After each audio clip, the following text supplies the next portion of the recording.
La gracia y paz de nuestro Señor Jesucristo reina y mora en sus corazones, amada Iglesia, nuestro Señor y Salvador Jesucristo.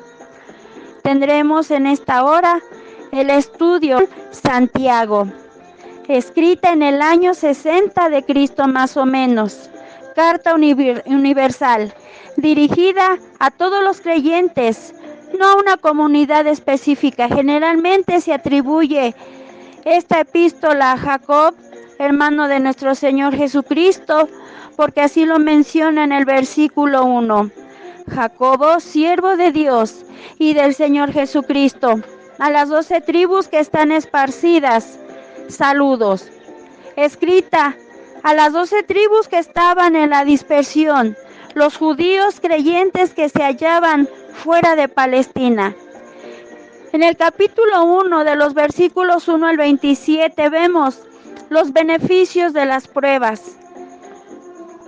Con cuánto amor habla. En el verso 2 dice, hermanos míos, tener por sumo gozo cuando os halléis en diversas pruebas, sabiendo que la prueba de vuestra fe obra paciencia. No dice que si tenemos falta de sabiduría, pidámosla al Dios. Él dice que le pidamos, usted y yo, que pidamos con fe, no dudando. Habla a los pobres y a los ricos. Parece que ambos se humillen, para que nos humillemos ante el trono de gracia. Recomienda a todo hombre a ser pronto para oír y tardo para hablar, tardo para airarse. Anima a los creyentes a desechar toda inmundicia, a ser hacedores de la palabra. La práctica de la verdadera religión es visitar a los huérfanos y a las viudas en sus tribulaciones y guardarse sin mancha del mundo. La religión pura y sin mácula delante de Dios y delante de nuestro Padre Celestial. El capítulo 1 nos habla de los esparcidos, soportar las pruebas, la paciencia. Nos habla de la sabiduría, de la oración, de la fe, de la vanidad, de las riquezas, de la tentación, el pecado, el nacimiento cristiano. Así como el pecado engendra la muerte, Dios por medio de su palabra engendra al cristiano. Habla de la lengua tardía para hablar, nos invita a ser hacedores de la palabra, nos muestra un espejo a nosotros mismos. La religión pura, una vida de caridad. Todo esto nos habla el capítulo 1. El capítulo 2 expone sobre la fe y las obras, la fe sin acepción de personas, evitando dar en la iglesia tratos preferenciales a los ricos sobre los pobres. Dice el verso 23 del capítulo 2, porque si en vuestra congregación entra un hombre con anillo de oro y de preciosa ropa, y también entra un pobre con vestiduras vil, y tuvieres respeto al que trae vestidura preciosa, y le dijeres, siéntate tú aquí en buen lugar, y dijeres al pobre, estate tú allí, en pie, o sentado aquí debajo de mi estrado. Esto es, hermanos, transgredir la ley, la cual tan pronto es transgredida en un solo punto, hace culpable del resto de ella al transgresor. La fe, si no tiene obras, es muerta en sí misma. La parcialidad, la fe y las obras, en el capítulo 2, lo dice el apóstol Pablo, de la justificación por la fe y la de Santiago por las obras se complementan, no se contradicen. Capítulo 3, versículos 1 al 18, encontramos la importancia de dominar la lengua. Todos ofendemos muchas veces. Dice que la lengua es un miembro pequeño, pero que se jacta de grandes cosas. De una misma boca proceden bendiciones y maldiciones. Dice la palabra, hermanos míos, esto no debe de ser así. He aquí un fuego pequeño, cuán grandes bosques se enciende. El verso 6 dice, la lengua es un fuego, un mundo de maldad, el cual contamina todo el cuerpo e inflama la rueda de la creación. Lo peor, dice, y es inflamada del infierno. La lengua es la principal expresión de nuestra personalidad y generalmente provoca una reacción inmediata de una o de otra clase de parte de los demás. Dice que es inflamada del infierno, llena de veneno, versículo 8. Palabras fuertes, ciertamente. Las palabras ruines han deshecho de hogares, han dividido iglesias. Por eso la palabra de Dios nos dice en Proverbios 13:3, el que guarda su boca guarda su alma, mas el que mucho abre sus labios tendrá calamidades. Proverbios 18:7, la boca del necio es quebrantamiento para sí, y sus labios son lazos para su alma. Hay que tener mucho cuidado. Del capítulo 3, versículos 1 al 8, nos habla de la sabiduría divina.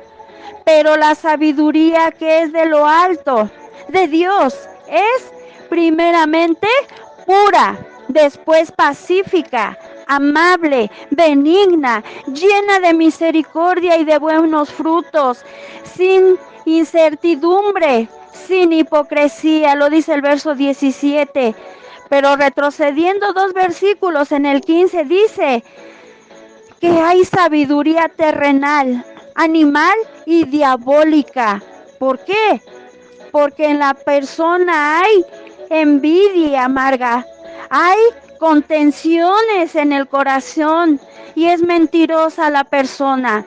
En el capítulo 4 de los versículos 1 al 17 nos habla de las causas de las discordias. Dice que las guerras y los pleitos entre los hombres provienen de sus pasiones. El verso 2 dice, codiciáis y no tenéis, matáis y ardéis en envidias y no podéis alcanzar. La amistad con el mundo es enemistad con Dios. Los cristianos, usted y yo, debemos someternos a Dios, debemos resistirnos al diablo y de vosotros huirá, verso 7. La palabra del Señor nos dice a usted y a mí, allegaos a Dios y Él se allegará a vosotros. Pecadores, limpiad las manos y vosotros, de doblado ánimo, purificad los corazones, verso 8. Y en el verso 9 dice, humillaos ante el Señor y Él os ensalzará. Debemos de evitar murmuraciones, no juzgar. Debemos depender solamente de Dios. Digamos, si el Señor quiere. Porque sabe que mi hermano, mi hermana, porque nuestra vida es un vapor que aparece por un poco de tiempo y luego se desvanece. Y también dice el verso 17 que el pecado pues está en aquel que sabe hacer lo bueno y no lo hace. El Señor es el que pesa los corazones, hermano, hermana. En el capítulo 5 de Santiago vemos en el último capítulo de esta hermosa epístola, esta hermosa carta, lanza un lamento en forma de juicio de los que disfrutan de riquezas con injusticia, robando a los obreros.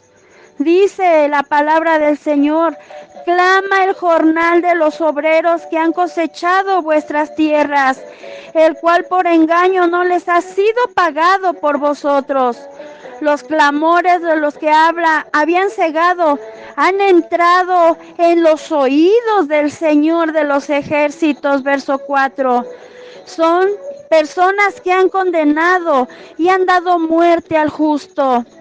De los versos 7 al 12 nos dice que debemos ser pacientes.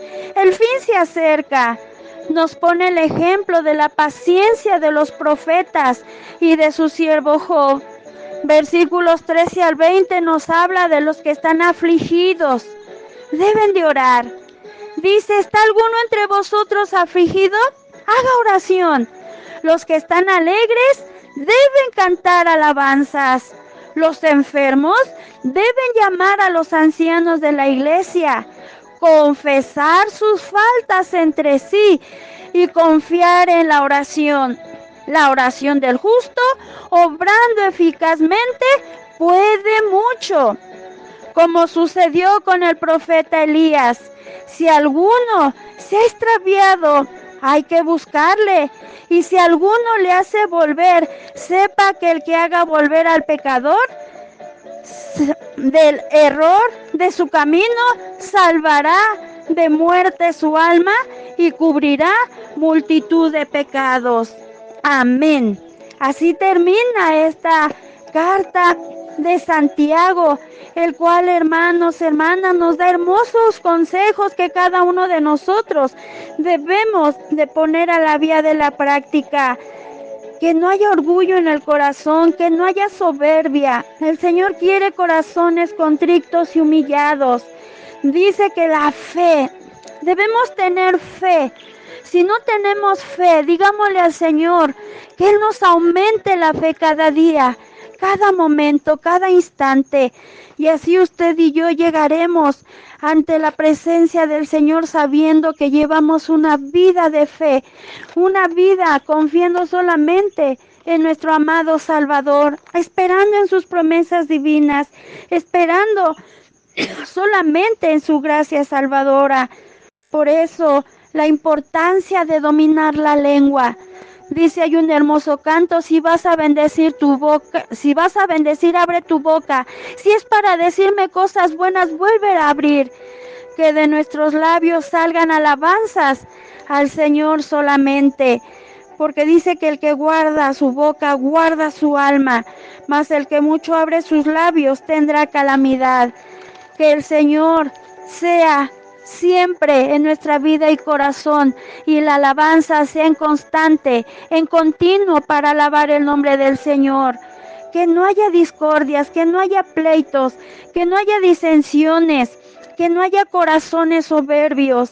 La palabra del Señor dice que debemos de pedir al Señor, porque dice que los cristianos debemos pedir al Señor. Alabado sea el nombre del Señor. Dice que debemos someternos a Dios y resistir al diablo, y de vosotros huirá.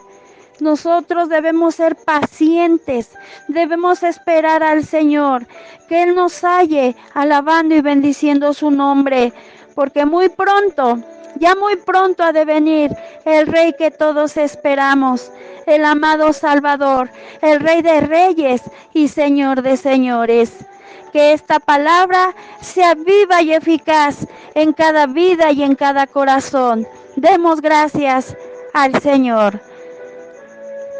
Padre Celestial, en el nombre precioso de Cristo Jesús, te damos gracias por esta carta que hemos escudriñado en esta hora. Permite que cada palabra quede grabada en nuestros corazones, y que pongamos por práctica esta tu palabra. Bendice al oyente, bendice a tu hija, bendice a tu hijo que ha de escuchar este mensaje. Bendíceles, Padre Celestial, y en el momento oportuno, cuando tengamos que pasar por aflicción, que tengamos que pedir fe, en todo momento tú estarás con nosotros. Porque tú estás en tus mansiones celestiales, porque ahí es tu trono de gracia. Pero estás en esta tierra porque es el estrado de tus pies, y estás con nosotros, porque tú dices que donde están 2 o 3 congregados en tu nombre, ahí estarías en medio. Y confiando en esta promesa te damos gracias. En el nombre precioso de nuestro eterno Salvador, Cristo Jesús, Señor nuestro. Amén y amén.